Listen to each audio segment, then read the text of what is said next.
예수와의 새로운 만남 세 번째 시간 나누도록 하겠습니다. 오늘은 예수와의 새로운 만남이 되면 어떤 축복이 있는가, 어떤 혜택을 누릴 수 있는가, 그 부분에 대해 나누고자 합니다. 한번 지문을 읽고 시작하도록 하겠습니다. 예수는 어떤 분이십니까? 우리는 예수께서 자기 자신을 가리켜 직접 말씀하신 것들을 나누어 봤고, 또 예수를 직접 모셨던 제자들이 증거하고 있는 부분들을 나누어 보았습니다.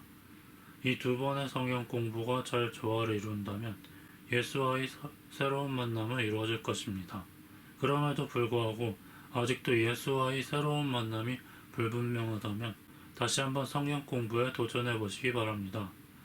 그렇다면 생각했던 것보다 더 놀랍고 은혜로운 그분을 새롭게 만나게 될 것입니다. 제1과에서는 그래서 예수는 어떤 분이신지, 예수님이 직접 자기 자신에 대해서 증거했던 말씀, 나는 뭐뭐하다, 나는 어떠하다, 이렇게 했던 그런 부분 중심으로 나누었고요. 더 나가서 두 번째는 그 예수님에 대해서 이렇게 증언하고 있던 그 예수님을 가까이 겪었던 사람들인데 제자라고도 표현할 수 있죠. 이런 분들이 증언했던 내용도 중심으로 두 번째 나누었습니다. 그때 나눌 때 마리아의 증언이 통해서 주님의 초림의 의미를, 또 침례 요한을 통해서 주님의 초림에 대해서 함께 증언했던 것을 나누었고, 두 번째 이렇게 세 번째 이렇게 일곱 번째까지 쭉 이렇게 나누었던 거죠. 그래서 두 가지 나누고 오늘은 세 번째, 그러면 이런 예수님과의 새로운 만남이 실현되게 되면, 이루어지면, 새로운 만남이 이루어지게 되면 어떤 축복이 있느냐, 어떤 혜택이 있느냐, 이런 부분들을 좀 얘기하고자 합니다. 그 부분이 우리에게 굉장히 중요한 것 같아요. 어떤 혜택이 있느냐 이 얘기는 바꿔 말하면 예수께서 이 땅에 오신 목적이 뭐냐, 목적이라는 것은 반드시 이루는 거거든요. 그러니까 그 목적을 알게 되면 그것이 우리에게 고스란히 다 혜택으로, 또 그것이 다 우리에게 축복으로 다가올 수밖에 없는 거죠. 예수님이 이 땅에 오신 목적이 뭐냐, 예수님이 이 땅에 어떤 것 때문에 오셨다고 하셨느냐 하는 부분을 오늘도 이렇게 한 7가지 정도로 이렇게 나눠보려고 합니다. 첫 번째, 예수께서 의인을 부르러 온 것이 아니요 죄인을 부르러 오셨다고 하였습니다. 죄인을 불러서 수고하고 무거운 짐을 풀어주며 쉬게 하려고 하셨는데, 이를 위해서 어떻게 하면 좋을까요? 그랬거든요. 그러니까 예수님이 의인을 부르러 온 것이 아니라 죄인을 부르러 오셨다. 이렇게 그러니까 우리가 죄인들이 예수님을 만나게 되면 죄인들이 혜택을 입는다고 볼 수가 있는 거죠. 한마디로 말해서 의인들은 예수를 만나도 그렇게 큰 혜택이라고 느끼지 않을 것입니다. 왜? 자기가 의인이기 때문입니다. 그러니까 의인들은, 그러나 죄인은 바로 예수를 만나면 내가 잘 만났다. 예수 만나게 진짜 다행이다. 그게 축복이었다. 내가 최고의 은혜다. 최고의 정말 나는 그분의 사랑을 받은 자구나. 이거 깨닫게 되고 알게 되는 거죠. 왜냐면 주님이 의인을 불러온 것이 아니라 죄인을 불러오셨기 때문입니다. 그 죄인을 불러오셨다는 것 자체가 너무 우리에게 우리 예수를 만나고자 하는 사람에게 방향을 설정해 주는 거예요. 과연 당신이 의인이냐 죄인이냐, 이것을 알려주는 것과 똑같은 거죠. 내가 의인이라면 예수를 만나려고 해도 못 만날지도 모르겠습니다. 왜? 주님은 죄인을 불러오셨죠. 의인을 불러 안 오셨기 때문에 의인이 그 앞에 가도 이리 오시오, 여보게 이리 오시오, 이렇게 하지 않을 거라는 거예요. 내가 죄인된 신분을 가지고, 내가 죄인됨 때문에 고민도 하고, 내가 죄인됨 때문에 염려도 해보고, 내가 죄인됨 때문에 많이 어려움도 겪어보면서 그리고 간다면 예수님과의 만남이 새로운 만남으로 될 수 있는 거죠. 많은 사람들은 그저 누구나가 다 자기의 잔나는 부분이 있고 의인된 부분이 있거든요. 그런데 그 의인된 부분을 앞세워 가게 되면 주님과 만남이 실현되기 어렵다는 거예요. 자기의 부족한 부분, 의인된 부분보다는 부족한 부분, 죄인된 부분이라고 할까요? 그런 부분을 앞세워서 나갈 때 주님과 만남이 이루어질 수가 있는 거죠. 만약 그렇지 않고 죄인된 정말 의인된 부분에 더 초점을 두고 그 우월감을 가지고 여러분이 예수를 이렇게 만나려고 교회에 나간다면 아마 몇 날이 못 되어서 교회에 못 나오게 될 겁니다. 그러나 이제 바로 주님 앞에서 죄인이 아니라 의인이 아니라 죄인이라는 그런 것들을 깊이 깨닫고 내가 죄인으로서 사는데 한계가 있어서 주님께 나간다면 그 부분에 있어 큰 혜택을 누릴 수밖에 없는 거예요. 왜? 주님은 죄인을 불러서 이제 구원하러 오셨다. 심지어 구원하러 오셨다. 여기까지 말씀하시거든요. 우리도 주님 안에서 이렇게 정말 자기 자신이 의롭게 여기는 그런 부분보다는 자기 자신이 부족하고 연약하게 여기는 그런 부분을 항상 마음에 생각하면서 그런 부분으로 인해서 주님께 한 발 한 발 다가가셔야 합니다. 그게 예수와 새로운 만나게 되는 아주 중요한 계기가 될 것이고 그 결과 이런 놀라운 혜택을 또한 누릴 수가 있는 거죠. 한번 마태복음 11장 28절에 30절 말씀 한번 읽어보실까요? 그 말씀 읽고 또 나눠볼까요?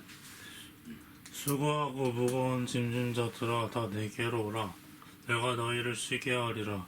나는 마음이 온유하고 겸손하니 나의 멍에를 메고 내게 배우라. 그리하면 너희 마음이 쉼을 얻으리니 이는 내 멍에는 쉽고 내 짐은 가벼움이라. 여기도 주님이 부르시는 것이 뭐지? 수고하고 무거운 짐진 자들아 부르시잖아요. 그죠?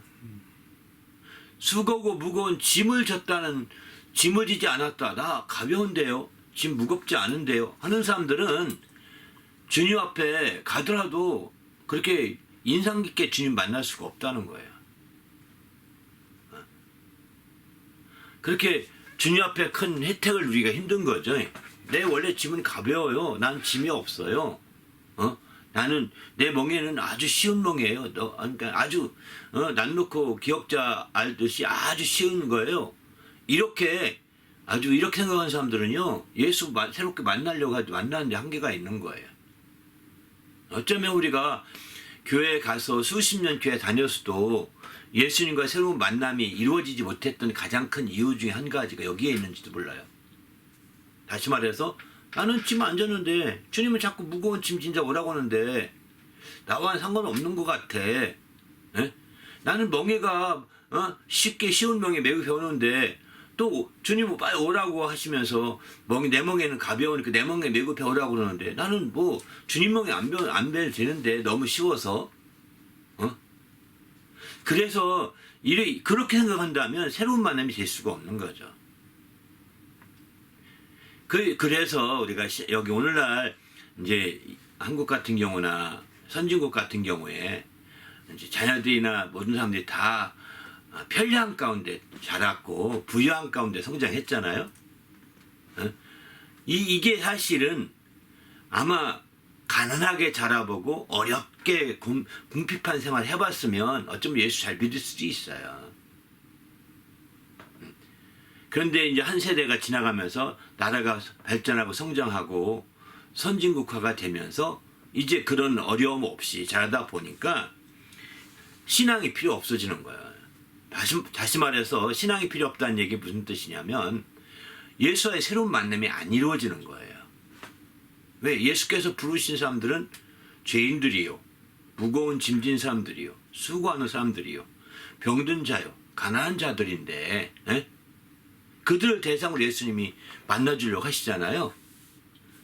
또 억압된 자들인데 나는 억압된 적도 없고 가난도 잘 모르고 무거운 것도 안 졌고 또 이런 생각을 해봐봐요. 그러니까 예수와의 새로운 만남이 안 이루어지는 거예요. 정말 우리가 자기가 육신으로는 부유해도 그 성경을 더 많이 읽어야 이제 그렇게 되는 거예요. 요한계시록 같은 데 보게 되면 내가 부유한 듯 하나 헐벗고 내가 부유해서 옷을 잘 입고 사는 것 같지만 헐벗은 자요 이러잖아요. 이런 거를 깨달아야 되거든요. 내가 짐을 안 진 자 같으나 내가 무거운 짐진 자요 이걸 깨달아야 되거든요. 네가 넉넉한 사람 같으나 편리하고 넉넉하게 산 것 같으나 바로 너는 지금 굶고 가난한 자라는 거야. 내 심령에 가난한 자라는 거를 깨달아야 되는데 이걸 어떻게 깨달아요? 그걸 모르고서는 주님과의 새로운 만남이 이루어질 수가 없는 겁니다. 그래서 이런 혼란에 빠져가는 겁니다. 우리는 그런 측면에서 이제 오늘날 어쩌면 이 부유한 시대 선진국에서의 성경 공부는 그걸 가르쳐야 될 것 같아요. 너는 부유한 자 같으나 가난한 자요. 너는 정말 아무 짐이 없는 자 같으나 무거운 짐진 자요. 너는 자유한 자 같으나 너는 억압된 자요. 너는 의로운 자 같으나 죄인된 자요. 이런 얘기를 거꾸로 가르쳐야 될 것 같아요. 이걸 이해 안 시키는 한 예수님과의 접촉점이 안 맞습니다. 접점이 안 생깁니다. 예수님과 접점이 안 생기기 때문에 예수님 말씀과 공전되는 거예요. 그러다가 어리니까 그냥 가라니까 가고 이렇게 하다가 이제 머리 크고 나면 자기 생각을 하는 거죠. 나는 이렇게 난 뭐 이거 죄인으로 고민해봤나? 이런 죄인이 아닌데 왜 이렇게 자꾸 억지로 우겨서 죄인 되게 하는 거지? 이렇게 하는 거거든요. 나는 부유하게 살았는데 왜 억지로 우겨서 가난하게 만드는 거야? 이렇게 그게 오해가 되는 거죠. 나 안 되겠다 여기는. 부모님 뭐 이제 생활도 독립했으니까 딸을 해야 되겠다. 독립해야 되겠다. 어릴 때는 어쩔 수 없이 딸을 다녔지만 이제 아니겠다. 이런 식이 될 수 있는 거죠. 우리가 이 일본에서 굉장히 중요하게 생각할 부분이 바로 그런 부분입니다. 그게 안 되면 우리 신앙의 기반이 흔들리고 말거든요. 기반 자체가. 그래서 교회에서 죄인에 대해서 죄에 대해서 아주 깊이 다루는 이유가 그런 부분입니다. 그런데 넉넉히 잘하고 그렇게 한 사람들은 죄를 그렇게 깊이 생각할 필요도 없어요. 그렇게 고민할 필요도 없는 거예요. 그러다 보니까 이제 앞에서 입만 아프게 말할 뿐이지 그 안타까움이 있는 거죠. 아무튼 우리는 주님 안에서 우리 예수님이 직접 말씀하신 거거든요. 의인을 부르러 온 것이 아니라 죄인을 부르러 왔다. 이렇게 얘기하죠. 그 죄인의 부류에는 수고하고 무거운 짐진 자가 있는 거죠. 죄인이 아니라 하더라도 수고하고 무거운 짐을 인생의 짐이 그렇게 느껴지는 자라고 한다면 주님과의 만남에 있어서 큰 뭐가 있을까요? 인생의 짐이 안 느껴진다. 인생의 짐이 안 느껴지면 이 수고하고 무거운 짐을 진짜 오라고 해도 안 느껴요. 안 될 거예요. 또 더 나가서 이제 젊을 때 우리 가난한 집에서는 앞길이 캄캄하다고 그러잖아요. 앞길이 캄캄하다거든. 앞길이 캄캄하다는 것은 무슨 얘기냐면 이게 어떻게 살아야 될지 뭘 하고 살아야 될지 막 캄캄한 거예요. 앞길이. 이 앞길이 캄캄한데 이런 부분들을 경험하면서 나가야 되는데 거기서 하나님의 인도하심 받으면서 비전이 생기게 되거든요.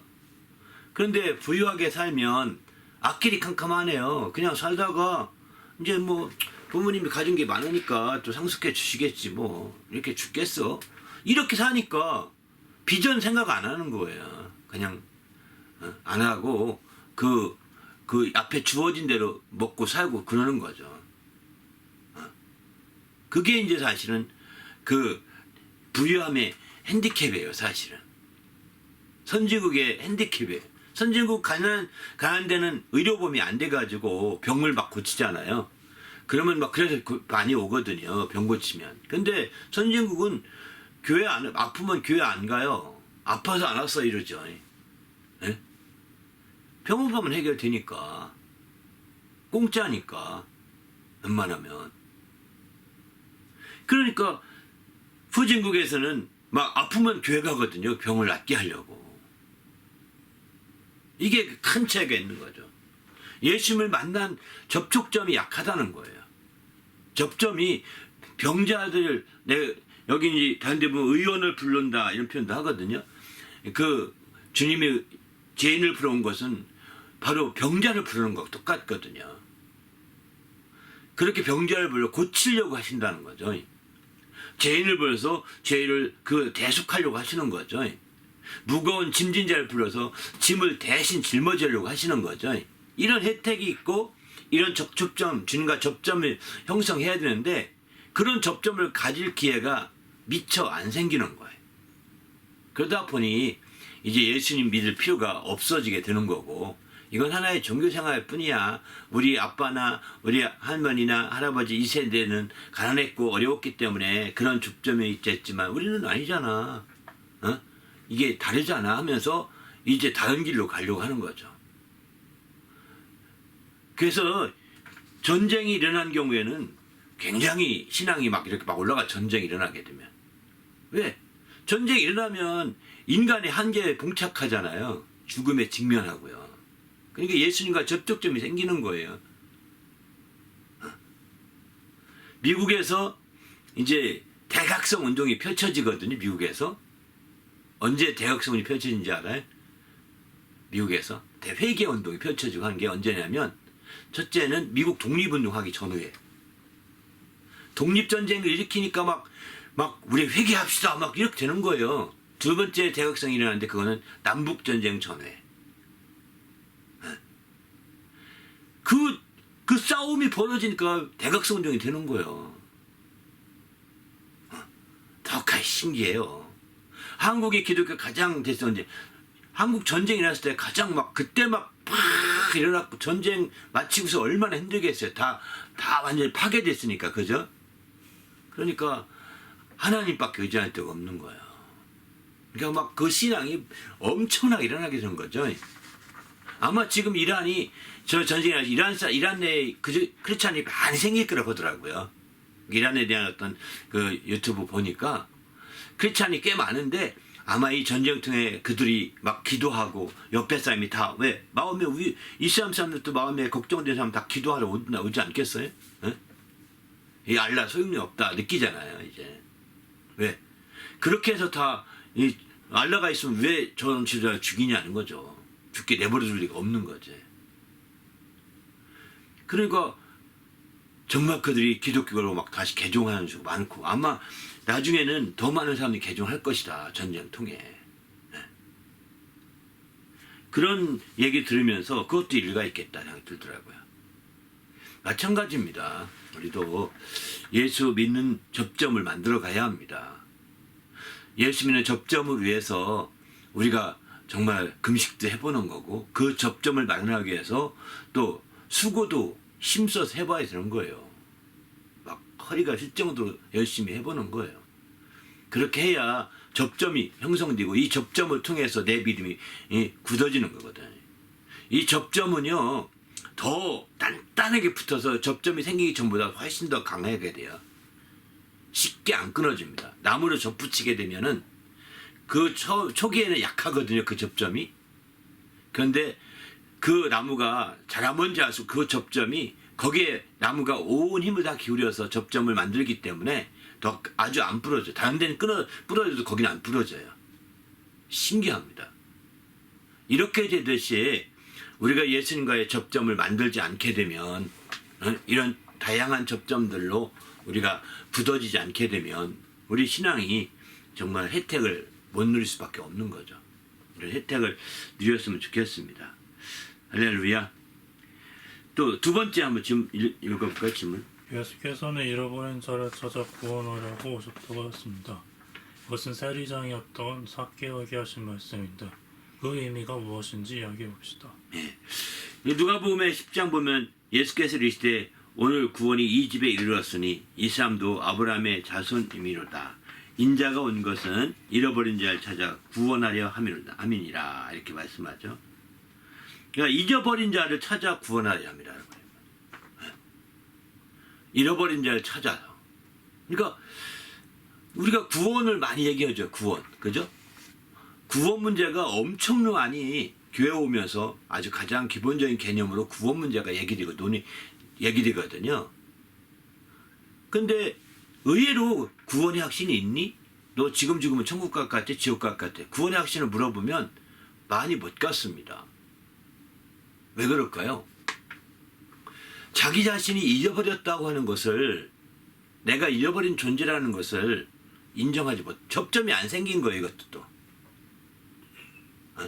내가 잃어버렸던 존재라는 것을 정말 그거 이해할 필요가 있거든요. 자기 자신이 하나님으로부터 떠져나가서 완전 잊어버린 존재였다는 것을.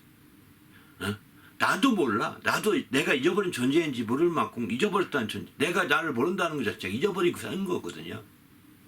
그런 것을 이해해야 내가 구원받은 거구나. 만약 주님이 잃어버린 자를 찾아 구원하는 것이 아니라 이 주님 문 앞에 있는 자도 구원하려 함이라면 주님 문 앞에까지 가야 되거든요. 인자가 온 것은 하늘 문 앞에 있는 자들을 구원하려 합니다. 이렇게 하면 어디로 가야 되죠? 구원을 받으려면 하늘 문 앞으로 가야죠. 인자가 온 것은 뭐 성전 앞에 모여야 구원받는다 이렇게 예수님 말씀했다면 성전 앞까지 가야 돼. 예루살렘 성전까지, 그죠? 근데 그런 말씀 안 하셨거든, 예수님은. 그러니까 예루살렘 성전 앞 순례할 필요가 없다는 거예요. 지금은 돈 들여서 굳이 순례할 필요가 없는 거죠. 물론 관광하러 한 번 두 번 가볼 수는 있겠지만 순례가 신앙의 정도는 아니라는 거예요. 왜? 주님이 거기까지 모이라고 하지 않았으니까. 오히려 정말 구원받고 믿음이 튼튼해지기 위해서는 내가 잃어버린 존재인지를 깨달아야 되는 거예요. 내가 왜 잊어버린 존재일까요? 잊어버린 존재임을 알게 해달라고 막 기도해야 되는 거예요.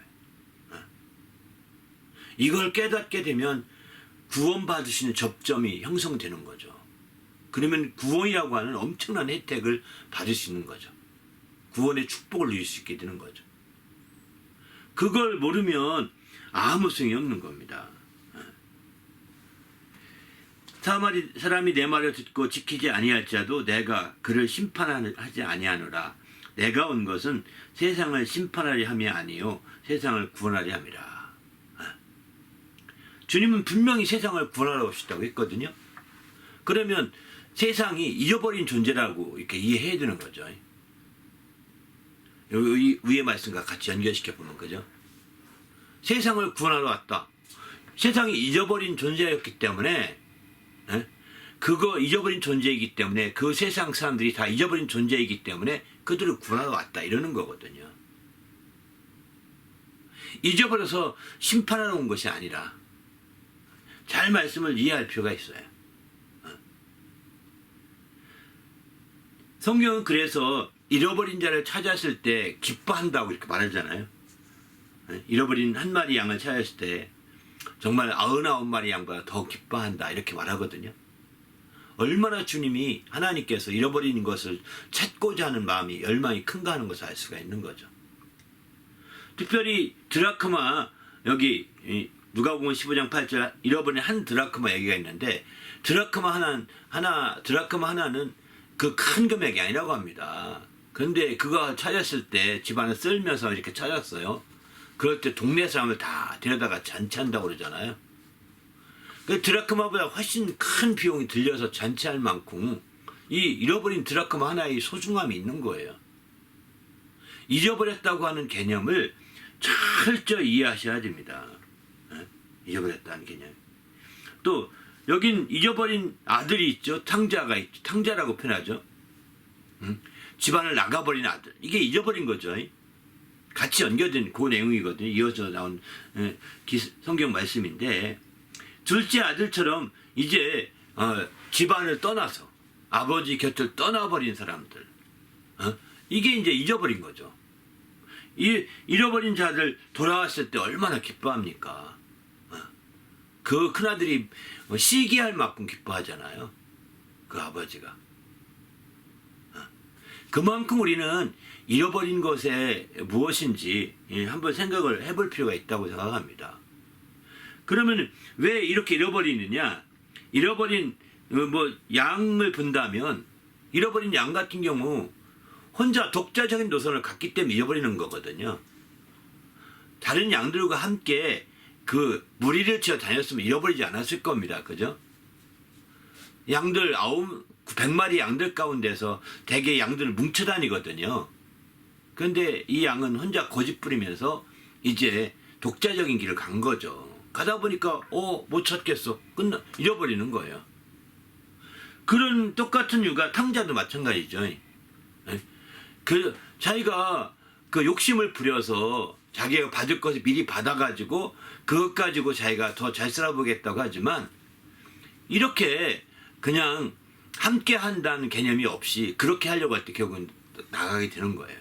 잃어버리게 되는 거죠. 이 얘기는 바꿔 말하면 아담의 경우도 똑같습니다. 아담도 바로 하와와 함께 말씀에 있음에도 불구하고 말씀을 벗어나서 독자적인 길을 가게 되면서 아담이 이제 선악과 따먹는 길을 택하게 되는 거죠. 하나님 말씀이 있음에도 불구하고 그 말씀보다는 이제 부인의 말로 따르게 되는 거죠. 그 결과 이제 아담이 이제 죄악을 범할 수밖에 없게 되고 그 결과가 잊어버린 결과가 되는 겁니다. 아버지의 뜻과는 그를 창조하신 하나님과의 뜻과는 거리가 먼 쪽으로 빗나간 거죠. 빗나간 거예요. 이게 다 잊어버린 거예요. 내가 하나님의 말씀과 빗나가 살고 있으면 나는 잃어버린 존재가 되는 겁니다. 잊어버릴 수밖에 없는 거예요. 내가 하나님 말씀과 하나님의 뜻과 거리가 멀게 산다면, 그것과 배치되게 산다면 잊어버린 존재인 거예요. 이런 사람들은 구원 얘기해도요, 자기가 잃어버린 존재라고 뼈저리게 느끼지 않는 이상은 구원에 대해서 그렇게 크게 생각지 않는 거예요. 이런 사람들은 구원의 확신이 없는 거죠. 더 나아가서는 이제 잊어버렸다고 하는 것은 그런 사람들은 대부분이 자기의 육신의 어떤 정욕이나 육신의 생각을 따라 많이 살다 보니까, 육신의 소욕을 따라 살다 보니까 영적인 것을 미처 돌아볼 수가 없습니다. 저는 여기서 잊어버렸다고 할 때 잊어버린 것은 영혼을 잊어버린 게 아닌가 이런 생각이 들어요. 죄 때문이죠. 죄 때문에 자기 영혼을 하나님과 소통이 끊어져서 영혼이 죽은 상태가 되는, 이렇게 사는 게 그게 잊어버린 것이 아닌가, 그렇게 생각이 듭니다. 죄는 이사야서에 보게 되면 바로 하나님과 이렇게 이간시킨다고 그랬거든요. 죄가. 그리고 아담이 범죄하면서 그 영이 죽었잖아요. 하나님과 소통이 끊어져서 죽었는데 그 뒤부터 잃어버린 삶을 살았던 거죠. 사실은. 그렇게 하게 된 것은 바로 그의 영혼을 잊어버리게 만든 것은 육신의 소욕을 따라 갔던 겁니다. 육신의 소욕을 따라서. 탕자도 육신의 소욕을 따라 갔던 거고요. 또 양 같은 경우는 뭐 영이 없다고 하지만 그 독자적인 길을 갔던 거죠. 목자의 뜻과 상관없이. 이렇게 되니까 잊어버릴 수밖에 없는 것이고, 잊어버렸다는 것을 철저히 깨닫고 이해할 때 구원의 부분이 확실하게 이해할 수 있다는 겁니다. 우리가 잃어버린 부분에 대해서 이해하지 못하면 어려운 거죠.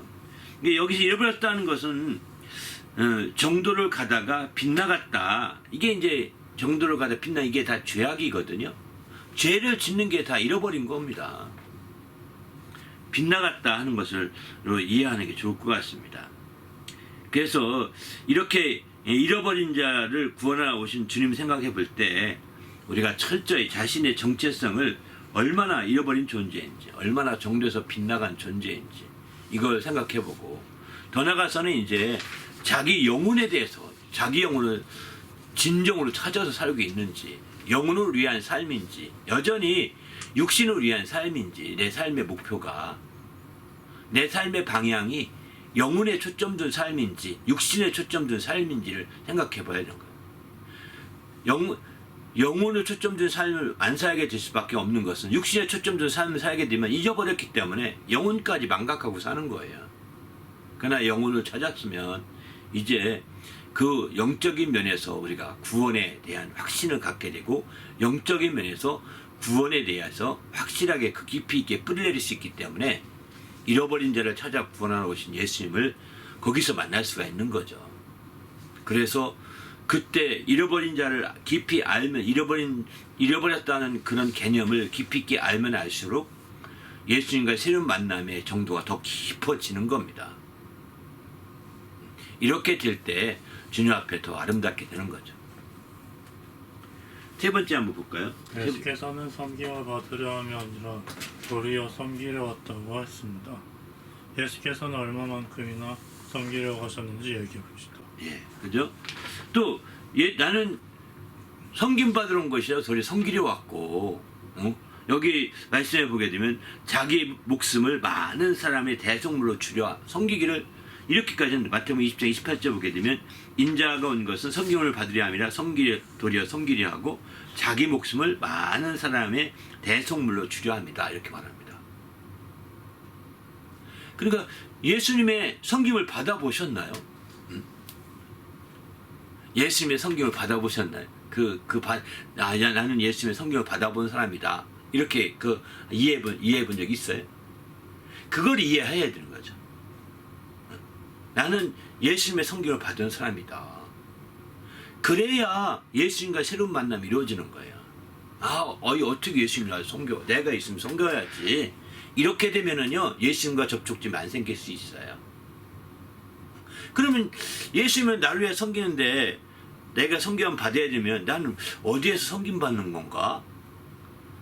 거기에서 우리가 그 의문을 생겨야 되고 그 의문의 답은 뭐냐면 내가 이 땅에서 먹을 음료수나 이 땅에서 먹을 빵을 위해서 섬김 받는 것이 아니라 나의 대속물이 돼 주셔야 되는 거죠. 예수님이 내 죄를 대신 해줄 만한 그런 것으로 예수님이 섬긴다는 거예요. 예수님 목숨을. 그래서 섬기라는데 자기 목숨을 많은 사람의 대속물로 주려고 섬긴다는 거예요. 그러니까 예수님의 목숨이 내 죄를 대속했다고 하는 것에 대한 섬김을 이해 못하면 새로운 만남이 안 되는 겁니다. 예수의 새로운 만남이 안 되는 거예요. 예수의 목숨으로 난 섬김받은 사람이다. 그러니까 예수 믿는 자부심이 있는 거예요. 나는 예수님이 나 때문에 죽으셨어. 내 죄 때문에 예수님이 내 죄를 대신 짊어지고 죽으셨어. 나의 대속물이 되셨어. 이거를 깊이 깨닫지 않으면 이거 깊이 깨닫지 않으면 예수님과 만남이 제대로 안 이루어지는 거예요. 다시 말하면 여기서 바꿔 말하면 속죄에 대한 확신이라고 그럴까요? 대속에 대한 확신을 가져야 되는 거죠. 나는 이렇게 속죄함 받았어. 예수의 피로 그냥 속죄한 거야. 그럼 피로 그 속죄했다고 한다면 피 조금만 가지고 속죄한 것을 오해하거든요. 예수님 피가 많잖아요. 예수님 십자가 흘린 피가 얼마나 많이 흘리셨겠어요. 피를 많이 흘려서 예수님이 너무 많이 흘려서 물과 피를 다 쓰셨다고 하는데 그 피가 다 쓰여서 피가 없어서 죽으신 거거든요. 예수님께서. 피가 쏟으면 이제 피가 없어지면 죽는 거죠. 피 양이 부족하면 죽게 됩니다. 피가 돌지 못하니까. 예수님이 그렇게 돌아가신 거예요. 칼로 목을 친 것도 아니에요. 숨을 쉬고 있었다니까요.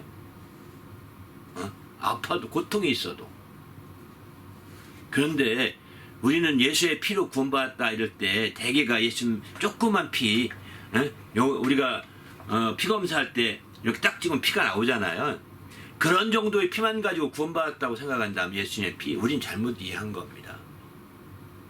예수 피 전부로 구원받은 겁니다.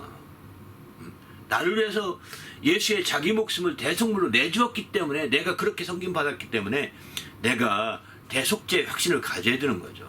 그리고 그것 때문에 내가 이제 그런 성경을 받았기 때문에 지금 오늘날 크리스찬이 된 거죠.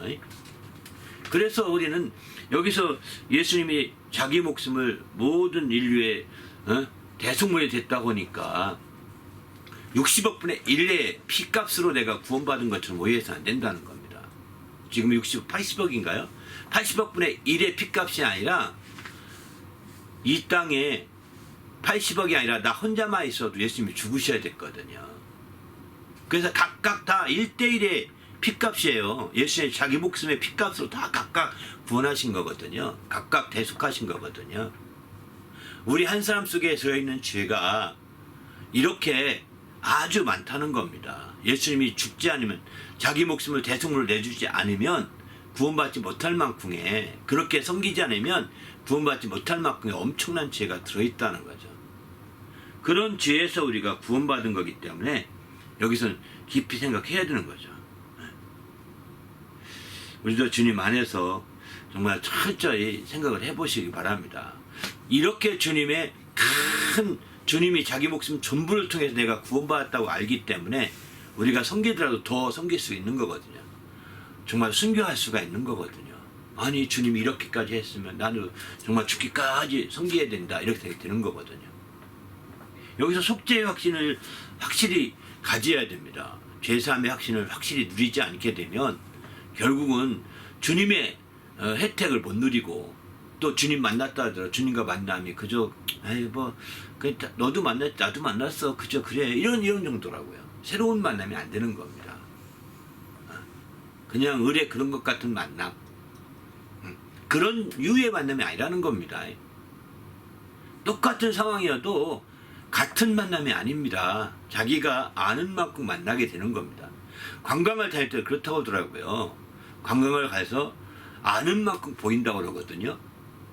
모르는 거 깨달을 수 없답니다. 아는 만큼 보인다고 그래요.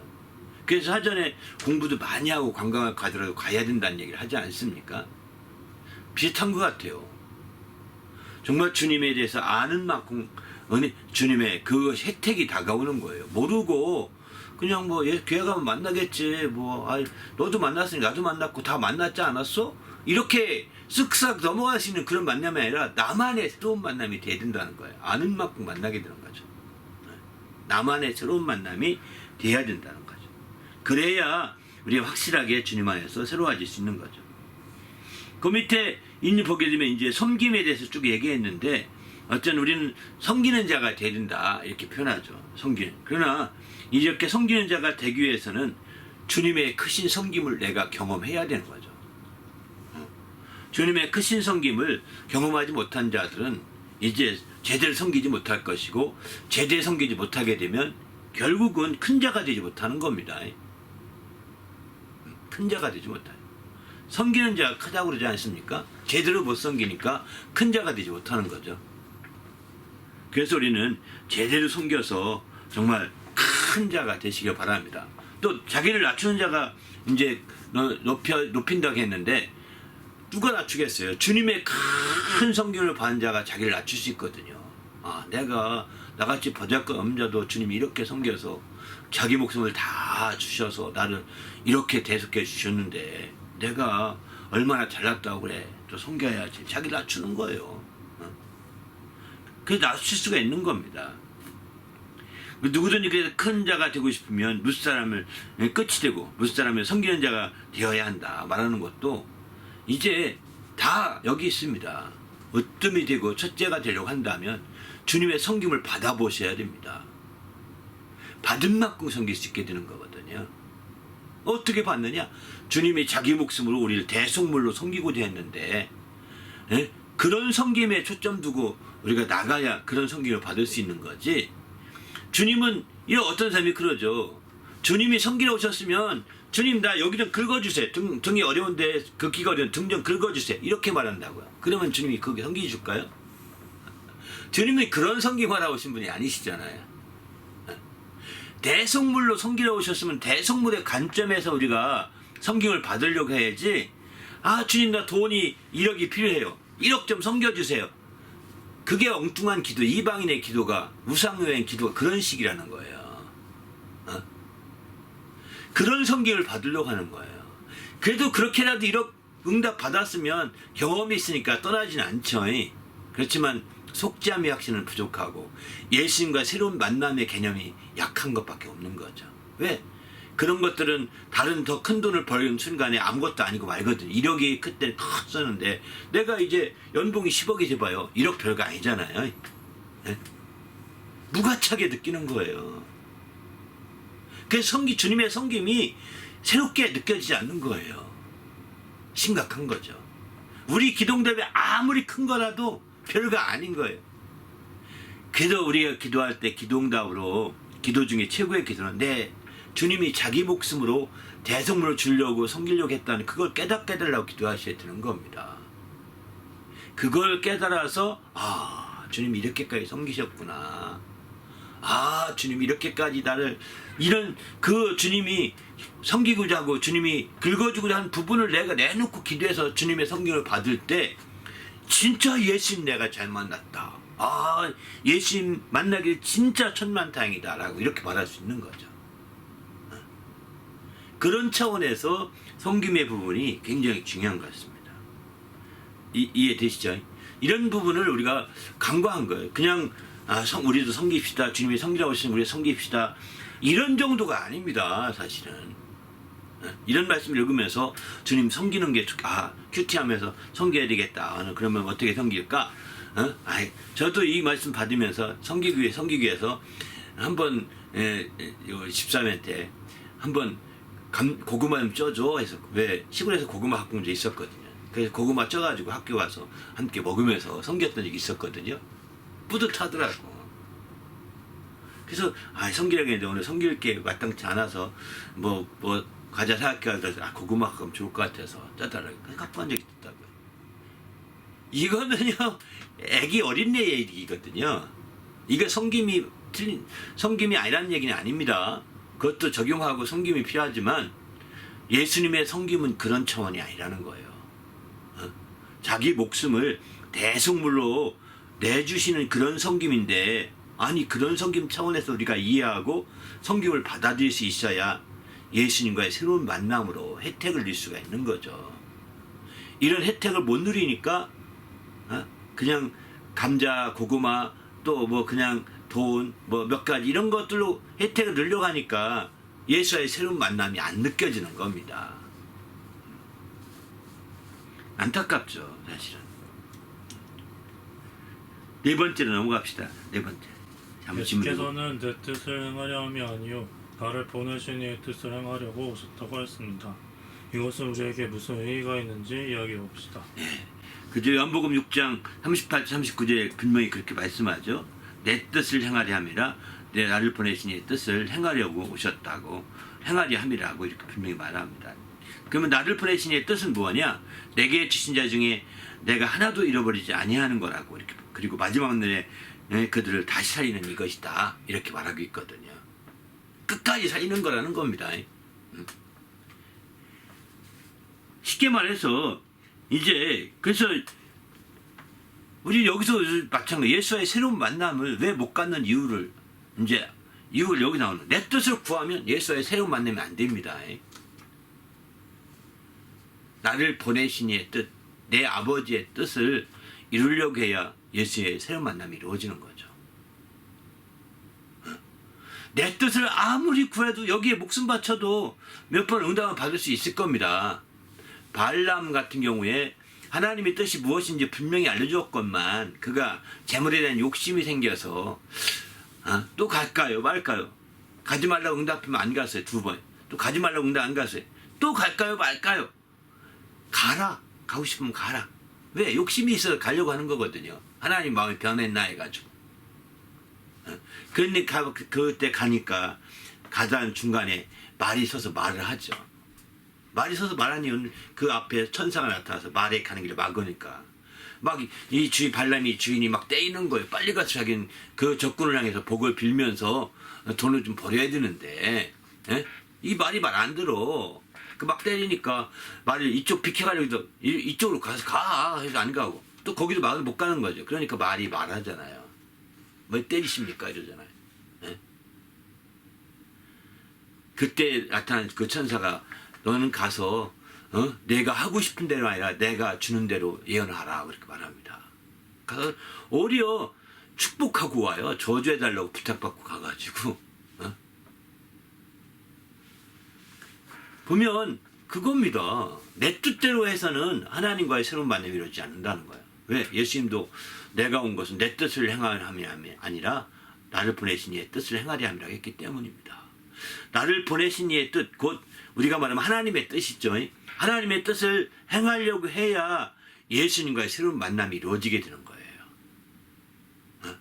예수님과 만남이 새로운 만남이 이렇게 하나님의 뜻을 이루지 않게 되면 아무리 주여 주여 하더라도 천국에 들어가지 못한다는 거예요. 여기 마태복음에 그런 적 있습니다. 7장에 보면 주여 주여 하는 자마다 다 천국에 들어갈 것이 아니요 다만 하늘에 계신 내 아버지 뜻대로 행하는 자리에 들어간다 이러지 않습니까? 그러니 천국 들어갈 수도 없으니 이 사람이 무슨 예수님과 새로운 만남이 있을 수 있겠습니까? 그 뜻대로 행해야 천국도 들어가게 되고 천국에 들어갈 때 천국의 소망도 생기고 예수의 새로운 만남은 당연히 이루어지는 거죠. 또 마태복음 12장 50절 하늘에 계신 내 아버지 뜻대로 행하는 자가 내 형제요 자매요 어머니라 이렇게 말하거든요. 바로 이렇게 주님의 아버지의 뜻대로 행할 때 주님과 관계 형성이 되는 겁니다. 그래야 새로운 만남이 이루어지는 거죠. 아버지 뜻대로 행해야 예수님과의 관계 형성, 형제든 자매든 또는 오빠든 뭐 누이든 이런 관계가 되는 겁니다. 뜻대로 행하는, 내 뜻대로, 아버지의 뜻대로 행하는 자가 내 형제요 자매요 뭐 내 모친이다 이렇게 말하잖아요. 그죠?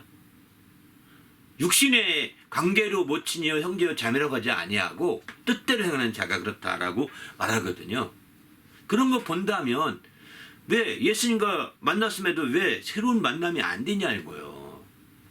이런 예수님과 육신적인 관계만 맺으려고 했지 영적인 면에서 예수님의 형제요, 영적인 면에서 예수님과의 자매요, 영적인 면에서 예수님의 모친과 같은 이런 자가 안 됐기 때문에 새로운 만남의 혜택을 못 느끼게 되는 거죠. 새로운 만남이라고 못 느껴지는 겁니다. 그래서 정말 철저히 하나님의 뜻대로 행하는 자가 되어야 되겠다는 겁니다. 여기 요한복음 5장에도 보게 되면 내가 아무것도 스스로 할 수 없느라 듣는 대로 심판하노니 나는 나의 뜻대로 심판하지 않고 나를 보내신 이 뜻대로 심판함으로 내 심판은 의롭다. 이렇게 말씀하시죠. 그분이 심판하실 때에도 자기 뜻대로 하지 않는다는 거예요. 오직 하나님 뜻대로. 우리가 여기 심판이라고 하지만 우리가 누굴 판단할 때 내 뜻대로 하면 나에게 유익된 방향으로 하기 좀 내 뜻대로 하는 거거든요. 하나님 뜻대로 나갈 때 이게 바르게 되는 겁니다. 우리도 주님 안에서 하나님의 뜻대로 나가는 것이 얼마나 중요한지를 보여주게 됩니다. 그럴 때 마침내 우리가 이제 주님 앞에서 예수님과의 새로운 관계가 형성된다는 겁니다. 지금은 예수님과 우리 관계가 주님이시잖아요. 주님. 그죠? 우리는 종이요. 주종관계라고 표현하죠. 지금은. 보통은 다 그러잖아요. 주여, 주 예수여 우리가 부르는 것이 다 예수를 주로 섬기는 거거든요. 예수를 주님으로 받아들여야 된다. 그게 구원 얻는 지름길이라고 했는데 성경 로마서 10장에 보면 9절 10절에 보면 예수 그리스도를 주로 시인하며 주님으로 시인하고 또 죽은 자 가운데 살아나신 것을 믿으면 구원을 받고 이렇게 말하거든요. 그러니까 일반적으로는 예수님이 우리의 주님으로 시인합니다. 주여 주님으로 시인합니다. 우리는 예수님의 주님으로만 섬기면 예수와의 새로운 만남에 한계가 있다는 겁니다. 이해되세요? 구약적인 믿음이 되기 쉬운 거죠. 구약적인 믿음이. 예수님이 주님으로만 섬기면 구약적인 믿음이 되기 쉬운 거예요. 신약적인 믿음에서는 예수님이 주님이 아니라 예수님이 나의 맏형이요, 형이요, 형제요, 또 자매요. 이렇게 관계 형성이 돼야 되는 거죠. 육신적인 관계는 아닙니다. 육신적인 관계는 아니고 바로 영적으로 어떻게 하나님 뜻대로 하는 자가 내 형제와 자매라고 했기 때문에 그래야 새로운 만남이 이루어지는 겁니다. 예수님을 막연하게 주님으로만 섬기게 되면 구원을 받을 것입니다. 구약 성도도 구원 받으니까. 그건 새로운 만남이 아니라 옛스러운 만남인 거죠. 옛스러운 만남인 거죠. 예수님이 나의 형제요. 예수님이 나의 오빠요. 이런 관계로 만나 형성이 돼야 되는 겁니다. 우리는 성경에는 예수님 맏형, 맏아들 삼았으니까 우리는 맏형이라고 볼 수 있겠죠. 예수님이 나의 진짜 맏형입니다. 형님입니다. 이런 관계로 돼야 되는데 그게 어떻게 되느냐? 하나님 뜻대로 하는 자가 그렇게 되는 거라는 거예요. 그런 관계가 되어서 그렇게 아주 깊은 관계가 될 때 예수님과의 새로운 만남이 되는 거죠. 이게 신약적인 만남이라고 볼 수가 있는 거죠. 굉장히 새로운 해석이죠. 예? 예수의 새로운 만남이라는 관점으로 보면 이렇게 달라지는 거예요. 지금 네 문제를 다뤘는데 네 문제 자체가 달라지는 거예요. 근데 우리는 똑같은 말씀을 그냥 이렇게 평면으로만 봤지 이렇게 예수의 새로운 만남이라고 하는 돋보기로 안 보고 있는 거예요. 예? 돋보기로 봐야 디테일한 부분이 보이는 거잖아요. 우리는 돋보기로 보는 것이 아니라 입체적으로 볼 수 있어야 되는 거죠. 그러면 어떻게 하나님 뜻대로 하느냐? 고린도후서 7장 말씀 거기 적어놨는데 10절부터 11절. 하나님의 뜻대로하는 근심은 하나님 뜻대로 하도록 근심하게 만들어주는 것은 후회할 것이 없다는 거예요. 그리고 구원에 이르게 한다. 그리고 구원에 이르게 하기 위해서 회개를 낳는다는 겁니다. 굉장히 중요해요. 그러나 세상 근심은 사망을 이루는 것이다. 이렇게 말해요.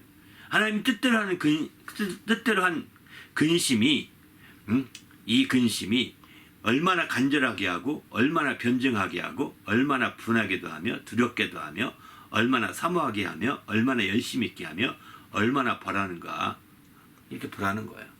이게 열정을 갖게 한다는 거예요. 하나님 뜻대로 어떻게 하면 뜻을 이룰 수 있을까? 이런 고민하게 하는 것. 어떻게 하면 뜻을 이룰 수 있을까? 이런 근심하는 것. 이게요 열정을 갖게 하는 지름길이에요.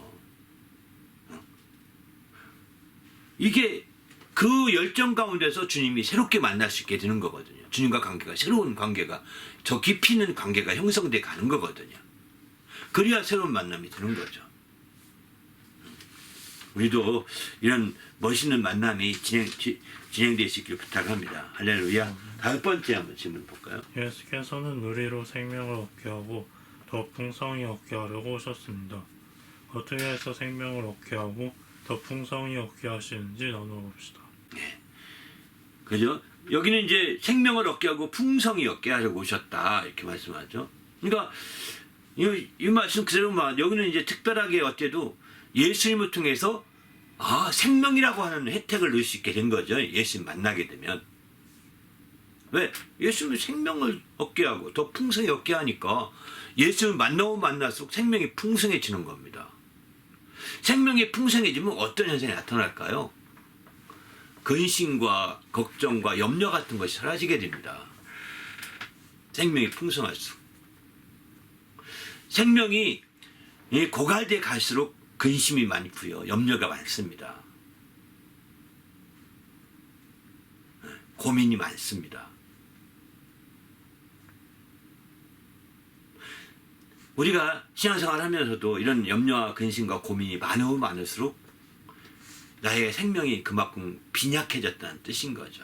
이 얘기는 바꾸고 말하면 예수님과의 새로운 만남을 지속적으로 갖지 못해왔다는 그런 것을 나타내기도 합니다. 예수님과 새로운 만남이 계속되면 근심이 없어질 만큼 생명을 얻고, 그죠? 예수님과 새로운 만남이 계속되면 고민이 없어질 만큼 이제 생명은 더 풍성해지고 이렇게 되거든요. 근데 예수님 만남이 안 되게 되면 난 뭐 해야 되지? 난 뭐 먹고 살지? 내 미래는 어떨까? 막 이런 염려와 근심이 엄습해 옵니다. 또 누가 뭐라고 하는 소리에 민감해집니다. 이게 생명이 약해서 나타나는 현상이거든요. 애들을 보세요. 애들은 생명이 풍성한 대표적인 아이들이잖아요. 꼬마들, 그죠? 생명이 풍성하니까 얘들 뭐 먹고 살이 걱정 안 해요. 얘들은 걱정하는 거 봤어요? 안 해요. 얘들은 앞으로 내가 뭐 되지? 걱정 안 해요. 대통령이라고 하면 말은 앞으로 꿈이 대통령 써놔도 대통령이 위해서 난 이렇게 공부해야지 하고서 막 고민하는 애가 없어요. 그냥 되고 싶은 거지 뭐. 고민 안 해요. 그리고 후를 잠도 잘 자요. 잠이 안 올 만큼 고민하지 않아요. 애들은. 생명이 넘치는 애들은 그렇습니다. 그 늙은 분들, 늙은 분들을 보면, 연세 드신 분들을 보면 잠이 안 온다고 하잖아요. 근데 가지 많은 나무, 정말 바람을 다 맞듯이 근심과 걱정이 많다고 그러잖아요. 이렇듯이 어른들 고민이 많은 거예요. 누구는 어떨까 어떤가. 할 얘기 없으니까 누구는 어떻게 사는데냐 물어보고 또 어떻대냐 물어보고 그런 거죠. 어른들 모습 보면 알게 되는 거예요. 근심이 많아요. 왜 그럴까요? 예수의 새로운 만남이 연세 드시면서 몸이 피곤하면서 그걸 이유로 자꾸 가까이 깊이 사귀지 않으면 해서 그렇게 될 수밖에 없는 거죠. 그 얘기는 바꿔 말하면 그것으로 육체의 생명력이 약해졌지만 하나님과의 새로운 만남을 통해서 생명이 보충되면 그런 고민을 안 하거든요. 그러면 여전히 이제 예수님과 새로운 만남을 통해서 영적인 면에서 생명이 보충되지 아니하고 육신으로만 살면 그런 고민을 피할 수가 없는 거죠. 왜? 육신은 생명이 고갈돼 가고 있으니까요. 그러나 어린애는 하나님 몰라도, 어린애는 하나님과 기도하지 한 번도 안 해도 육신의 생명력이 막 가득 차기 때문에 그 육신의 생명력으로 근심하지 않아요. 걱정하지 않아요. 염려하지 않아요. 우리는 주님 안에서 그런 측면에서 본다면 여기서 이제 아이와 어린이와 늙은이를 비교해 보면서 육신의 생명으로도 이런 차이가 있죠. 이런 것처럼 여기서 생명 얻게 한다는 것은 육신의 생명을 얻는 데 목적이 있지 않거든요. 만일 육신의 생명에 초점이 있다면 예수 잘 믿는 사람일수록 더 마찬가지. 늙어도 안 늙어야 될지 모르겠어요. 육신의 생명력이 더 크게 나타나야죠. 여기서 생명이라는 것은 육신의 생명이 아닙니다. 생명을 얻게 더 풍성히 얻게 한다는 것은 영적인 생명인 거지 육신의 생명이 아닙니다. 그래서 아무리 믿음이 충만한 사람이라도 육신으로는 나이가 들어가서 육신의 생명력은 점점점 고갈돼 가거든요. 그러니까 힘이 빠지고 나약해 보이고 또 부족해 보이고 그런다고요. 영적인 생명인 겁니다. 여기서는 다. 예수님이 내 살을 먹어라 내 피를 마시라 이게 다 그러면 너희가 생명을 얻으리라고 할 때 내 살을 먹고 내 피를 마시는 게 다 영적인 표현이지 실제 예수의 살 먹으라는 게 아니거든요. 예수의 살점을 먹고 예수의 피덩이 갖다 순댓국 만들어 먹으라는 뜻이 아니잖아요. 그러니까 우리는 여기서 그것이 우리 영적인 말씀을 통해서 영적인 생명을 얻으라는 거죠. 영적인 말씀, 양식을 통해 생명을 얻고 영적인 음료를 통해 생명을 얻으라는 거죠. 예수님이 그래서 내 살을 먹고 내 피를 마시라고 했던 것도 이 말씀과 함께 연결된 얘기입니다. 요한복음 10장 말씀과. 그래서 예수님이 오신 것은 내가 온 것은 생명을 얻게 하고 더 풍성히 얻게 하려고 오셨다고 말씀하는 거죠. 왜 그러면 그랬느냐? 바로 아담이 첫째 아담 때 하나님께 범죄함으로 그 말씀을 거부하여 선악과를 먹어서 거부함으로 이제 그 영혼이 하나님과 소통이 끊어져서 죽은 상태가 된 거였거든요. 영혼이 하나님과 소통이 끊어짐으로 죽은 상태가 됐기 때문에 생명에 있어서 생명이 없는 상태가 된 거예요. 영혼이 생명이 있으면 하나님과 소통함이 계속 이루어질 수 있거든요. 그런데 영혼이 생명이었기 때문에 하나님과 소통함이 계속 이루어지지 못하는 거죠. 바로 그래서 하나님이 예수님이 오셔서 영혼을 예수님은 마지막 아담이라고 그러잖아요. 그죠? 첫 아담이 왔어서 그 범죄에서 그 영혼이 죽었지만 마지막 아담이 오셔서 그 영혼을 살리려고 앞서서 섬기되 대속물로 주셔서 그 소통의 길을 열어주시고 이제 마침내 생명을 공급해 주려고 오셨다고 이렇게 말하겠는 거죠. 우리는 이런 측면에서 이제 바로 예수님의 그 생명이 육신의 생명이라고 해서 마치 그러면 예수 믿는 사람은 다 장수해야 돼요. 건강해야 돼요. 모두 다가. 그러나 이게 육신의 생명이 아니라는 겁니다. 그러면 영적인 생명이 이제 있느냐 없느냐 풍성하냐 아니냐의 차이는 뭐냐. 우리가 육신에 살면서도 영적 생활 한다면서 누가 근심을 많이 하느냐. 누가 염려를 많이 하느냐. 누가 고민을 많이 하느냐. 이런 사람들 염려와 근심 고민 없이 누가 기뻐하고 즐거워하고 감사하며 사느냐. 이 차이죠. 기뻐하고 즐거워하고 감사하면서 사는 사람들은 영적인 생명이 가득한 사람이요. 이 영적 생활 하면서도 우리에게는 왜 이렇게 안 돼? 하면서 막 고민하고 막 판단하고 이렇게 저렇게 막 이렇게 하는 이렇게 하면 할수록 기뻐하고 즐거워하기보다는 근심과 고민과 더 하잖아요. 이거 다 이게 생명이 약해서 나타나는 현상인 거죠. 저도 마찬가지죠. 이런 부분에서 우리가 그러면 이런 상태가 영적인 생명이 빈약한 상태가 되면 예수의 새로운 만남이 제대로 안 이루어진다는 거예요. 그죠? 그 예수님과의 만남이 새롭게 안 느껴지는 거죠. 그냥 형식성 반복되는 것 같고 그저 그런 것 같고 큐티도 오래 하다 보면 그렇게 느껴진다. 큐티도 처음에는 새로웠거든요. 하나하나 새로운데 오래 하다 보면은 새로운 게 없어요. 큐티도. 그저 그냥 반복되는 것 같고 그렇게 사실 이제 오래 하다 보면 그런 경향이 없잖아요. 저도 그런 경우 몇 번 했는데 그게 생명이 빈약할 때 나타나는 모습이에요. 그냥 형식적으로만 나타날 때 모습인 거예요. 생명이 풍성해지게 되면 더 많은 깊은 깨달음과 더 감사와 예수님과의 새로운 만남으로 펼쳐지는 거죠. 오늘 또 예수님 이렇게 인도하셨구나. 예수님 이렇게 역사하셨구나 알고 하루를 참으로 기쁨으로 열심히 주의 뜻대로 살 수 있는 길이 열리게 되는 거죠. 우리도 이렇게 주님 안에서 이렇게 새롭게 되었으면 좋겠습니다. 할렐루야. 이게 너무 중요한 것 같아요. 주님은 그래서 우리 영혼의 생명을 위해서 자기 목숨을 버리고자 하신다고 말씀하죠. 그 밑에 10장 17절 이해하는 거죠. 자기 목숨을 버리고자 한다. 또 그 요한복음 10장 앞부분 나는 선한 목자이기 때문에 이제 양들에서 목숨을 버린다 이렇게 말하거든요. 양들의 생명을 위해서 목숨까지 내가 정말 버린다는 겁니다. 그들을 살리기 위해서. 그 목숨을 버리면 여기 요한복음 10장 17절 18절 내가 빼앗는 자가 있어가 아니라 내가 빼앗겨서 죽는 게 아니라 내가 일부러 버리는 거라는 겁니다. 버릴 권세를 버리는 거라는 거예요. 나는 이런 권세를 아버지께로부터 받았다라고 계명으로 받았다라고 심지어 이렇게까지 말씀하시죠. 그렇습니다. 아무튼 주님 안에서 이런 예수님의 그런 생명에 정말 풍성히 누리셔서 예수님과의 새로운 만남이 이루어지시길 바랍니다. 이 생명은 육신의 생명력이 아니라는 겁니다.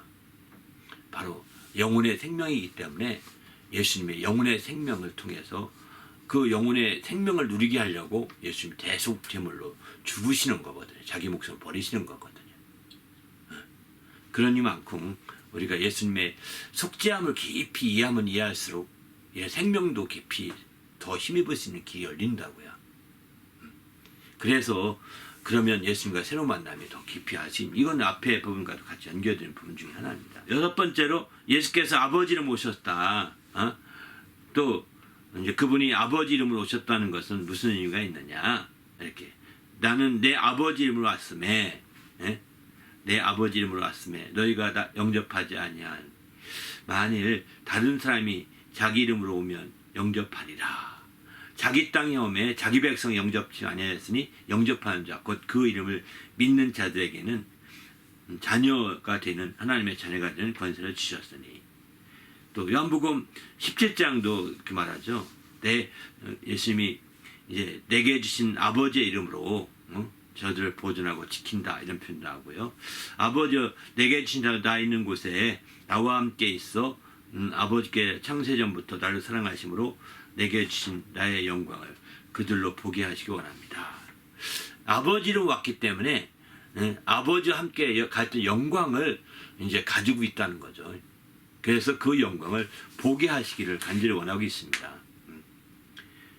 그래서 우리는 주님 앞에서 이제 이런 부분들 아버지의 이름을 영광스럽게 하옵소서 이렇게 요한복음 12장에서 그렇게 말씀하시고 또 이 아버지 이름이 얼마나 영광스러운 것인가 하는 것을 여기서 쭉 얘기하고 있습니다. 그래서 예수님이 아버지 이름으로 와서 오셨다고 한다면 우리도 그 아버지 이름의 영광을 함께 누릴 수 있어야 되는 거죠. 혜택이 그거라는 거예요. 우리도 이제 지금까지 너희가 내 이름으로 기도하지 아니했으나 기도하라 이러죠. 주님이. 그런데 기도하라 이렇게 말씀하시는데 그 기도할 수 있는 거 혜택이죠. 예수의 이름으로 기도한다는 엄청난 혜택이거든요. 왜? 예수님이 그 아버지 이름으로 가지고 오셨기 때문에 우리가 이제 예수님이 그 기도하라고 허락하셔서 기도하게 되는 거잖아요. 이거 엄청난 혜택이죠. 그러나 우리가 기도할 때 기도하는 것 자체로 만족해서는 안 되는 거죠. 영광까지 볼 수 있어야 돼. 그 응답을 받게 될 때 영광을 보게 되는 거거든요. 응답을 받게. 그 이름으로 역사하시게 될 때 영광을 보게 되는 거죠. 그래서 내 이름으로 이제 내 아버지의 이름을 영광스럽게 하옵소서라고 말씀하시는 것이 바로 아버지 이름이 이루어질 때, 아버지 이름으로 오셔서 하신 일들이 이루어질 때 그 영광이 드러나는 거거든요. 그래서 우리는 예수를 과연 예수 이름으로 기도하느냐, 먼저는 예수 이름으로 기도하느냐가 먼저 중요한 것 같고, 그 다음에는 이제 예수 이름으로 그 기도한 것들을 응답 받느냐, 이게 중요한 것 같습니다. 물론 예수 이름으로 기도하기 전에 먼저 그 예수 이름을 우리가 알고 그분을 영접할 수 있어야 되겠죠. 예수 이름으로 오신 분을 영접하고, 그래서 그의 자녀가 되는 권세를 함께 누릴 수 있어야 되겠죠. 이것도 다 혜택인 거죠. 그래서 그를 영접하고 이제 우리 신앙생활을 하면서 예수 이름으로 기도하게 됩니다. 이전까지는 예수 이름으로 기도 안 했습니다. 요한복음 16장 24절 이후에 비로소 예수 이름으로 기도하라고 말씀하시거든요. 물론 그 전에 14장부터 내 이름으로 기도하라고 몇 번 가르쳐 준 적이 있지만 16장 23절을 보면 지금까지 너희가 내 이름으로 기도하지 아니하였으나 라고 하는 거 보면 예수 이름으로 진지하게 기도하는 사람이 없었던 것 같아요. 제자들 가운데도. 14장에서 이미 가르쳤지만 14장 15장을 지나면서 16장 오기까지 예수 이름으로 기도하는 사람이 별로 없었던 거예요. 거의 없던 거예요. 지금까지는 내 이름으로 기도하지 아니하였지만 이제부터는 구하라. 그러면 응답하리니 내 기쁨이 충만하니 이렇게 말씀하거든요. 예수 이름으로 구해서 그 기쁨이 충만할 만큼의 영광을 우리가 누릴 수 있어야 되는 거죠. 이게 바로 예수 이름으로 말미암아 이제 예수님을 새롭게 만나가는 그의 놀라운 혜택들인 겁니다. 이것 자체가. 그런 혜택들을 우리가 누릴 수 있는 거죠. 예수 이름으로 우리가 우리가 기도함에도 불구하고 이제 예수님과 새로운 만남이라고 하는 개념이 불확실하다는 것은 이 사람이 제대로 기도응답 받지 못하고 있구나 하는 걸 보셔야 합니다. 그냥 예수 이름은 형식적으로 집어넣고 기도하는구나 이렇게 보셔야 합니다. 예수 이름을 형식적으로 집어넣고 기도하는 거예요. 그렇게 해서는 응답이 안 되고 그 예수 이름으로 말미암은 영광을 볼 수가 없습니다. 영광을 봐야 내가 예수 믿기를 진짜 잘했구나. 예수의 만남이 새로워졌구나. 그 만남이 새로워짐을 보는 거죠. 그렇지 않으면 그냥 형식적이고 예수 믿는다는 거 그냥 하나의 그냥 그 수단에 불과한 겁니다. 예수 이름으로 기도한다는 것 자체가. 예수 이름으로 기도하는 것이 수단이 아니라 이게 영광을 볼 수 있는 것이 되어야 되는 거죠. 그럴 때 드디어 이제 하나님의 올라온 역사가 나타나는 거 아니겠습니까? 우리도 정말 예수의 이름으로, 물론 또 다른 예수님이 예수의 이름으로 오시는데 내 이름으로 보내사 이렇게 말씀도 하죠. 내 이름으로, 요한복음 12장 26절 내 이름으로 아버지께 내 이름으로 보내실 보혜사 했으니까 예수 이름으로 보혜사 성령도 오시거든요. 성령을 받아야 되는 거죠. 그래야 예수님과 새로운 관계가 형성돼 가는 겁니다. 예수님과 새로운 만남이 성령이 역사해야 되는 거예요. 왜? 성령의 역사는 예수의 이름으로 역사하는 거거든요. 왜? 예수 이름으로 보내진 성령이기 때문에 예수의 이름으로 역사하시는 성령이셔서 내 속에 성령이 역사하시면 새로움이 계속되는 거예요. 우리가 설교 외전 같은 거 하면서 성령이 어떻게 역사했는지 세심하게 역사하는 부분을 나누려고 한다고 여러 번 말씀드렸는데, 바로 그러니까 저는 설교할 때마다 새로움을 느끼는 거예요. 예수님과 새로운 만남이 이루어져 가는 거죠. 새로운 것들을 경험하게 되니까 더 설교의 진을 더 하고 싶은 거예요. 사실 시간이 1시간 넘어가면서 빨리 끊으려고 하지만 더 막 길게 얘기하고 싶은 것도 많다고요. 그런 것처럼 마찬가지인 것 같습니다.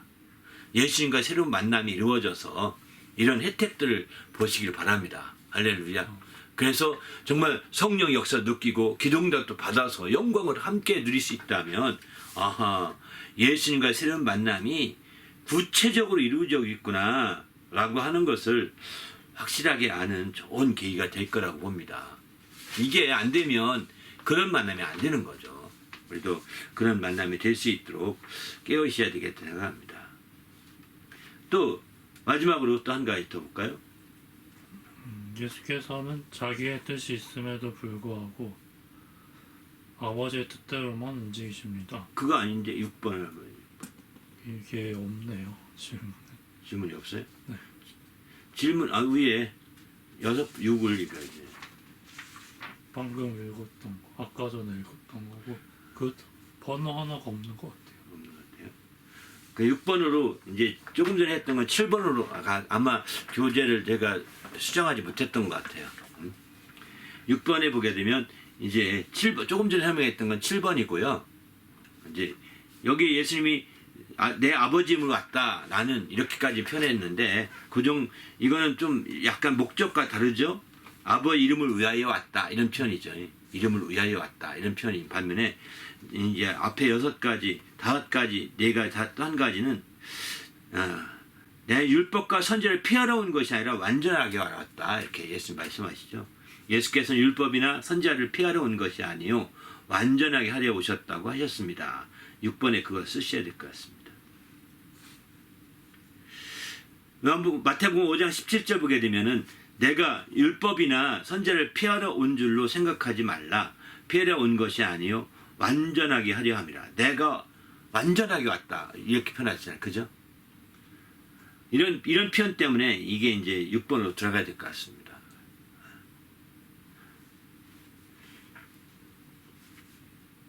근데 여기서 보게 되면 이제 그런 말씀을 볼 수 있는 거죠.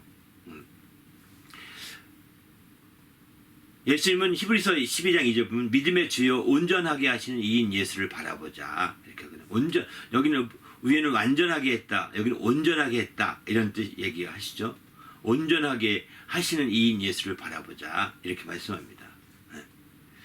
또 골로새서 말씀을 보게 되면 1장 28절 보면 우리가 이제 그를 전파하여 각 사람을 권하고 모든 지혜로 각 사람을 가르침은 각 사람을 그리스도 안에서 완전한 자로 세우려 함이라.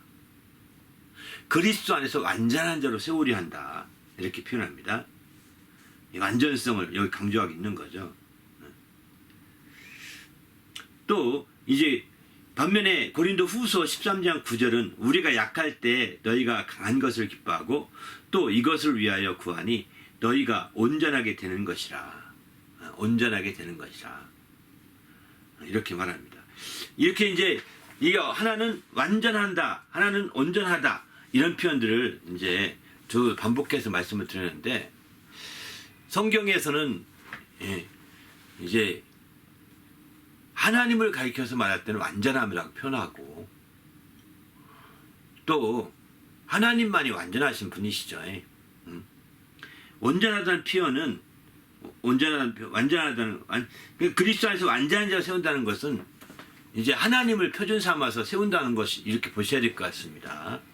하나님을 표준. 또 히브리서 6장 2절도 완전한 자는 나오거든요. 또 완전한 데로 나갈지니라 이렇게 표현한다. 완전한 데 하나님 앞으로 나가는 것을 그렇게 말하거든요. 완전하다는 표현 자체는. 반면에 온전하다는 표현은 뭐냐면 또 율법을 완전하게 한다. 이것도 완전하다는 거죠. 그것도 똑같이 하나님이 성취하시는 것을 의미하는 거죠. 완전하면 이렇게 보시면 될 것 같고요. 반면에 온전하다는 것은 이제 하나하나 우리가 신앙 안에서 이루어가는 것을 의미하게 됩니다. 신앙 안에서 이루어가는 거죠. 온전하게 하시는 이인 예수를 바라보자. 예수님이 육신을 통해 오셔서 우리의 모든 걸 다 체열하신 바 되어서 하나하나 이루어가시잖아요. 그죠? 하나하나 이루어가시는 것을 온전하게 하신다. 이렇게 표현하기 있습니다. 우리 말에서 그렇게. 근데 영어 성경은 큰 차이가 없이 다 이 퍼펙트라는 단어를 많이 쓰는 것 같아요. 원어 성경을 좀 봐야 되는데 이건 못 봐서 좀 이 부분에 이해가 더 나중에 더 필요할 것 같고 연구가 더 필요할 것 같은데요. 온전하다는 것은 그런 거고 또 온전하다는 것은 이제 너희가 온전하게 되는 것이다. 고린도후서 13장 9절에 이제 약할 때 강함을 기뻐하고 강한 것을 우리가 약해져서 너희가 강해지는 걸 기뻐한다는 것은 우리가 섬겨서 피곤하고 어렵고 힘들지만 그러나 그것으로 말미암아 너희는 영혼이 잘 돼서 더 생명이 풍성해져서 너희는 강하게 돼서 기뻐하지 않겠느냐. 이걸 나는 기뻐한다는 거예요. 내가 피곤하고 힘들고 어렵더라도 너희가 정말 영혼이 강해지고 힘 있는 삶을 살기를 기뻐한다는 거예요. 이런 삶이 될 때 이게 바르게 되는 거죠. 그렇게 되도록 우리가 초점을 두는 삶이 여기서는 굉장히 필요한 거죠. 그렇게 되나가는 이렇게 섬김을 통해 차근차근 이루어가는 건 온전하다라고 표현을 씁니다. 우리가 한국말에서 온이라는 뜻은 백이라는 뜻이라고 합니다. 백. 그리고 완전이라는 것은 끝수, 완전 숫자, 완전 수는 100을 넘어서 그 저 끝에 그 끝에 완전한 수를 그렇게 말하는 거죠. 온전한 것은 100%라고 100이라는 것인데 100은 중간에 하나하나 이뤄가는 그 온전한 거죠. 그러나 완이라는 것 더 끝부분에 해당되는 거죠. 온이라고 할 때 온전한 온자 쓰거든요. 한문에서는. 그러나 순 우리말에서 온은 100이라는 뜻입니다. 순수 우리말로. 그래서 우리가 그 99 이게 순 우리말이죠. 한국말이죠. 99이. 그 다음엔 온 해야 되거든요. 네? 근데 100이라고 쓰면 100자 써서 100이라고 합니다. 99 다음에. 그러면 하나 온, 예? 하나 온 하나, 둘 온 하나 이런 식으로 열온이면 천이 되는 거죠. 예? 열온 뭐 하나 열온 이렇게 세나갈 우리 순수 우리말로 세나가려면 이렇게 돼야 되는데 열온이면 천이 되니까 천은 뭐냐? 천은 지문이라고 합니다. 지문. 천까지는 한국말에 순수 우리말이 있습니다. 천까지는. 그러니까 99 온, 99 온, 99.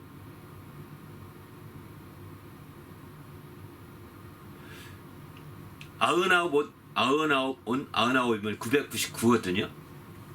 맞나요? 99. 999, 900, 이상하네. 예? 온이 100이니까 9온, 99. 여기 99은 99이네.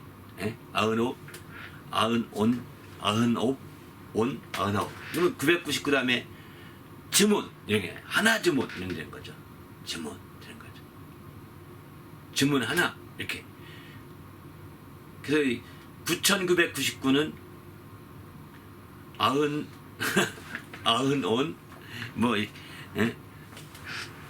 9000이니까 9 지문 99온 이렇게 돼. 그게 너무 복잡하니까 이제 그때부터 한자 단어를 빌어서 이렇게 쓰고 있는 거예요, 사실은. 예? 간편하게. 그래서 이제 아마 그게 도태됐던 것 같습니다. 그러면 옛 고어에 보게 되면 그래도 온 이렇게 사전 찾아보면 고어로 100, 지문이면 고어로 1000 이렇게 나온다고. 지문. 아마 지문이 왜 지문이라고 했을까? 온이 이거 지문인데, 예? 왜 지문이 그것도 온에서 나온 것 같아요. 오늘 2번 하게 되면 오늘 이제 온이 9번 하게 되면 지문이니까. 거기서 뒤에 지문에 오는 온에 시작한 거고 짐온 어쨌든 그런 식인 것 같아요. 한국말이 다 원리적으로 생각해보면 지문이 그게 이해가 되거든요. 근데 이제 이게 한자가 안 돼서 이제 그런 거죠. 사실은 한자가 들어보면서 이게 약간 뒤집어진 거죠. 예, 여기서 다른 것이 아니랍니다. 이렇게 온전함과 안전함을 좀 이해할 필요가 있을 것 같고요. 또 이제 여기서도 예수의 새로운 만남 어떻게 적용하냐? 보십시오. 내가 온전해져 가고 있는 것을 느끼면 느낄수록 예수님과 새로운 만남이 형성된다는 거예요. 왜? 예수님은 온전하게 하신 분이시기도 하고 완전케 하신 분이시기도 하니까요. 그죠? 그러니까 내가 완전함을 추구할수록 새로움을 느낀다는 거, 예수님과 새로운 만남이 이루어진다는 거예요. 그리고 반대죠. 예수님과 새로운 만남이 이루어지면 온전해지고 완전해지는 거죠. 지금 복잡하게 우리말 했던 건 이제 잊어버려도 됩니다. 그건 뭐 그냥 지나간 얘기고요. 더 핵심은 지금 이겁니다. 예수님과 새로운 만남이 있으면 완전해지는 거예요. 왜? 예수님이 완전케 하려고 오셨으니까. 우리도 예수님과 새로운 만나면 완전해지는 겁니다. 뭐가 흠이 있는 게 아닙니다. 또 예수님과 새로운 만나면 온전해져 가는 겁니다. 이렇게. 그런 관계가 되는 거죠. 주님 앞에서 철저히 내가 예수님과 새로운 만남을 통해서 온전해져 가는 게 굉장히 중요하다는 거예요. 그 혜택을 누려야 된다는 거예요. 그리고 내가 그런 온전해지지 못하고 완전해짐을 못 느끼기 때문에 예수님과 새로운 만남이 불확실한 겁니다. 아이 뭐 다 그런 거지. 처음만 좀 기쁘고요. 나중에는 그런 거 없어요. 뭐 다 뜨뜻미지근해요. 그 삶만 그런 겁니다. 그런 말 현혹되면 안 됩니다. 예수님과 새로운 만남이 계속 이루어지는 사람들은 더 새로 온전해지고 더 완전해지고 또 더 계속해서 새로운 만남으로 또 발전돼 갈 수 있는 거죠. 그러면서 내가 성장해 가는 거거든요. 성장이 멈춰질 때 그렇게 되는 거예요. 보십시오. 어린애들이 성장할 땐 완전히 다 새롭게 느껴지잖아요. 육신적으로. 그러나 어른들은 새로운 것이 없다고들 말하거든요. 왜? 이미 멈췄기 때문에 그런 겁니다. 바로 온전해져 간다, 완전해져 간다는 건 성장하는 것을 의미하는데 이렇게 성장해 갈 때 완전해질 수 있는 겁니다. 우리도 이렇게 성장해서 완전한 자가 되시기 바랍니다. 할렐루야. 그래서 결국은 이제 이렇게 마지막 질문 한번 읽고 마칠까요? 그러면 이런 예수 그리스도와의 새로운 만남을 원하십니까? 그렇다면 예수께 나와서 수고하고 무거운 짐을 벗어버리고 쉼과 자유를 누림으로써 구원을 받게 됩니다. 더 나아가 그분의 섬김을 힘입어서 하나님의 뜻대로 살 수 있게 되고 마침내는 생명을 얻되 더 풍성히 얻을 수 있습니다. 그것은 바로 예수께서 아버지의 이름으로 오셔서 아버지의 권위로 심판하고 그의 기록된 대로 나아가기 때문에 가능합니다. 이에 우리는 예수와의 새로운 만남을 통해서 위에서 언급된 7가지의 축복을 다 누리고자 합니다. 이를 위해서 꼭 필요한 것이 있습니다. 그것은 바로 아버지의 이름으로 오신 그분을 영접하는 것입니다. 그것은 바로 그 이름을 믿고 그 이름으로 오신 예수를 아버지와 동일한 권위로 입으로 고백하며 시인하는 것입니다. 끝으로 예수와 새로운 만남을 이루게 되면 다음과 같은 예수 그리스도의 질문에 대해서 직접 답할 수가 있습니다.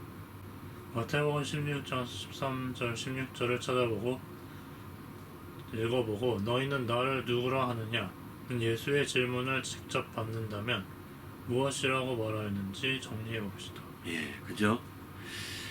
그 밑에 말씀이 써져 있습니다.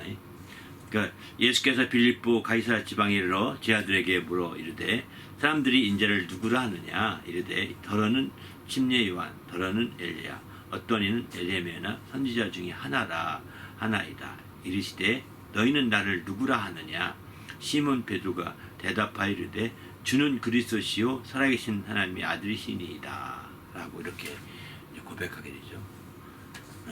바로 예수님이 살아계신 하나님의 아들이시고 그리스도라고 고백할 수 있는 정말 그런 답이 나오게 되는 거죠. 이게 새로운 만남의 궁극적인 답이죠. 그래서 그 고백이 예수님을 엄청 기쁘게 했다는 사실입니다. 그 고백을 우리가 이제 들을 수가 있어야 되는 거죠. 아마 부록 시간에 가면 그 고백을 통해서 예수님이 얼마나 기뻐했는지를 좀 나눌 수 있게 될 겁니다.